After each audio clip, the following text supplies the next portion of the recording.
The president of the Democratic Republic of Congo on Thursday called for a national mobilization against the armed aggression by the rebels of the March 23 movement.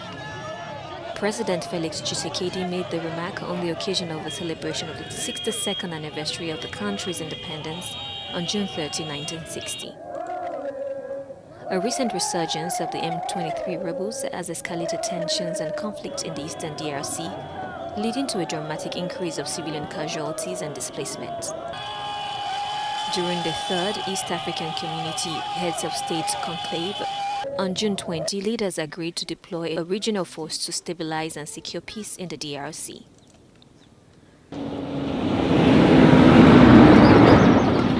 Congolese president has also assured the DRC army of his support and appealed to the population to do likewise.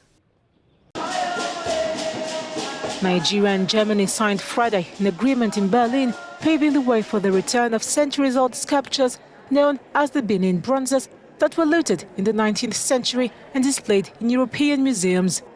The Memorandum of Understanding was signed by Nigeria's Ministers of Culture and Foreign Affairs and their German counterparts. The first two artworks, the head of a king and a plaque depicting three warriors, were handed over to Nigerian representatives.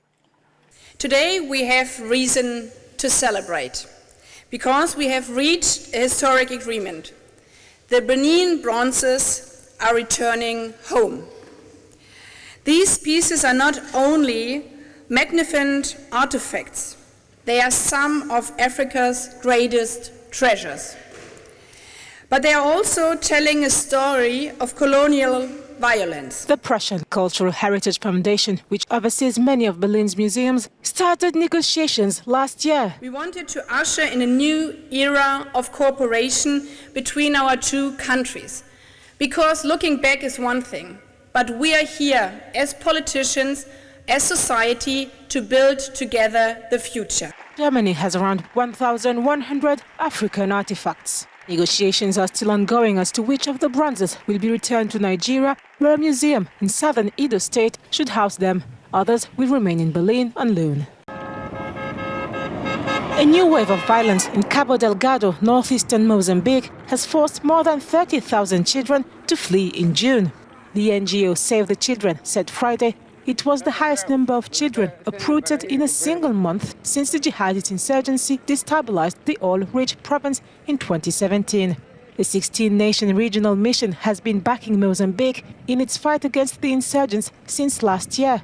According to the UN Office for the Coordination of Humanitarian Affairs, children in Cabo Delgado are above the national average in most social negative indicators, such as chronic malnutrition and limited access to basic social services.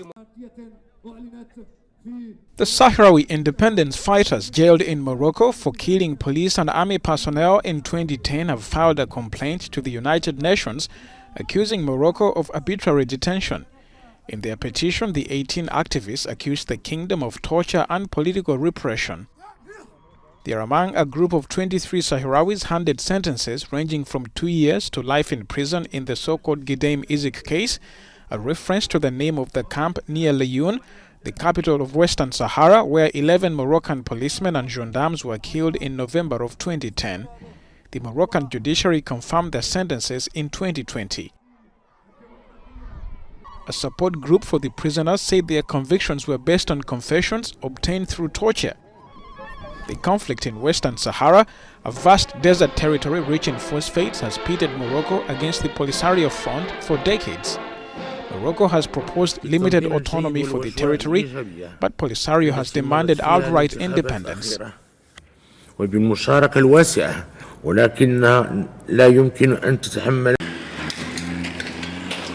Thousands took to the streets Friday in Sudan's capital. The new demonstration came a day after the Sudan's Doctors' Committee reported 9 people had been killed by security forces. In and near Khartoum, large funeral marches took place for some of those killed, while others gathered after prayers at mosques in the city. The nation has been rocked by near-weekly protests since the October coup appended its transition to democracy. The rallies on Thursday were the largest seen in months.